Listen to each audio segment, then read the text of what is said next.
Bruno Fernandes has been appointed as the captain of Manchester United. The 28-year-old replaces Harry Maguire as the skipper at Old Trafford. Maguire was relieved of his duties by Eric Ten Hag. But is the Portuguese midfielder the right choice to lead the Red Devils? That's what we are going to discuss in this live. Hello and welcome to WION Sports Extra. I am Nikhil Mathur and I'm joined by my colleague Vidur Kathuria. Bruno Fernandes is one of the best players at Manchester United at the moment. There's no doubt about it. But as a captain, you need different qualities. And his captaincy, because he was the captain for the night against Liverpool when United were defeated 7-0, his captaincy came under a lot of criticism. Players, he was called petulant, crybaby. Do you think he's the right man? Well, obviously, the night that you mentioned, the 7-0 defeat to Liverpool, obviously. The smile you have on your face, 7-0 Liverpool. Is not the best example of what a captain should do during a game. But having said that, I'll just like to go back to Eric Ten Hag's decision to remove Harry Maguire as captain. I think it's the right decision to remove him as captain, and it's a strong decision.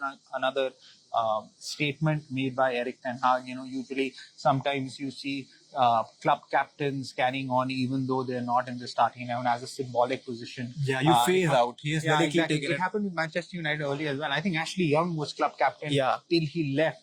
Yeah. And he left obviously for Italy, and then Harry Maguire was named captain. I think what is important is that Bruno Fernandes is, as you mentioned, one of the best players for Manchester United.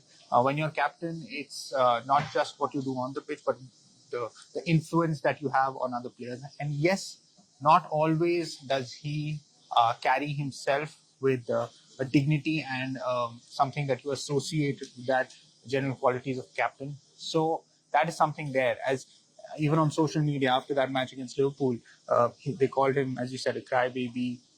He moans sometimes, which is not the best sort of image to give when you are club captain. But I think he himself will know that. And when you're captain of Manchester United, it's a huge position. You're captain of one of the biggest clubs in the world. You will be the face of the team. And I don't think anyone will ever question his commitment or the quality that he brings, which is a lot since he joined. He has given his all, and his contribution has been very efficient. But I think some of the things that he does on a football pitch, sometimes the way he keeps going to referees, trying to sort of start an argument. Sometimes he has done that in the past. All these things have come under question. I think that he'll need to cut out. So you made a right point there. That Eric Ten Hag is going for the kill in the sense that he wants what he wants, and Bruno Fernandes I think is the perfect choice because he's one of the best players, and as you said, the commitment. Because I still remember when he was signed in the January transfer window in 2020, and when he made his debut, I mean he was an influential figure in the first match itself. I remember him asking for ball. And if you come to United, I've seen a lot of big money signings making their debut and they were nervous. But Bruno Fernandes was one guy. He looked like, he's a man who's asking for ball in his first match. And to be honest, he came from Portugal. Not many knew him at that point of time. He had scored goals in the Portugal league, Portugal top flight. But so that showed his character, that he has those leadership skills. And as you said, he has been accused of diving and, arguing with the refs and all. But I think that's who he is. I don't think he's going to change that. Of course, he can, mellow it down and react to the situation, but that remains his core stone. He's a fighter in a way. He will fight for the team. He will fight with the referee. He will fight with anyone that he thinks would benefit Manchester United. It's like some people, it's a positive term to use. Some people call it street fighter. That he's got that street fighter, exactly. which is a good thing to have as a character. Actually, we did sort of touch upon his sort of negative traits, if you want to call them. But the positive thing that, as you mentioned, he always wants the ball. Leadership is not just shouting at your players. Exactly. And so vocal. It's also leading from the front, and it's also playing in a manner which influences your teammates and encourages them to do better. There are different different types of leaders we have, and their leadership methods are different. I remember John Terry; he was very vocal, and he was the perfect captain because he rallied his troops. Then you have Steven Gerrard. Even Steven Gerrard. Exactly. Gerrard was not as vocal. as John Terry, but he led from the front. No, and The way he played, he was exemplary exactly for his the team. 2005 Champions League final. Yeah. You know, if Gerrard, he gave a good pep talk at halftime, but Yeah. he did it on the field. That's how it changed. He Yeah. was the one. Yeah. He won that penalty, and Yeah. then it all changed. So you just exactly as you said, it's just not that you need that talk. You need to motivate your players, but the performance on field is utmost priority, and that course. Bruno has given. He has what 64 goals in his career, Manchester United career, 54 assists. I mean, that's huge, and he is a flexible player. He plays he'll play behind the striker, he'll play in the midfield, he played on the right wing. So he's a utility player who is ready to play at any position. And I think Eric Ten Hag, because I remember after that Liverpool thrashing 7-0, there were calls for him to be stripped of the armband because he was captaining United because Maguire wasn't in the playing 11. Yeah. And even I remember Gary Neville and Roy Keane were after him. They're like, that behavior is, not right. But Ten Hag backed him, and now at the beginning of the season, he has made his plans clear that Bruno is the man who's going to lead the Red Devils. So, I mean, I think United is on the right track, and Eric Ten Hag and Bruno Fernandes could, bring those glory days back. Of course, I mean, I think in fact, I sometimes feel that his footballing ability is sometimes taken for granted. Bruno Fernandes, he's a great passer of the ball. He's one of the best playmakers United have. Some of the assists he had last season come to mind against Arsenal. I remember he played a beautiful ball to Marcus Rashford. Yeah. So he has got that ability in him. He is a goal scorer. And he wants to, even though he's missed penalties in the past, he always wants to take penalties. He wants to be the first one to go. Not afraid of taking responsibility. Yes. Yeah. And, it's a big statement again because there were other options that Eric Ten Hag had. Casemiro. Yeah. Casemiro could have been. Champions League winner experience. Yes, but he's been at the club for not so long, just one season. So I think, and again, Casemiro is a very different kind of personality. Yeah. Bruno Fernandes, as we mentioned, he leads from the front. The way he plays on the pitch is exemplary. He's not that vocal. Obviously, there might be a little bit of a language barrier as well, but he's not as vocal as Bruno Fernandes. But he was captain when Harry Maguire wasn't playing last season, and it's pretty obvious choice that Eric Ten Hag has made. And it's a lot of pressure on him per se because the kind of names that you are following up to. You remember Roy Keane, Wayne Rooney, Eric Cantona, players who have won all the titles, and of course that's what Manchester United want to do.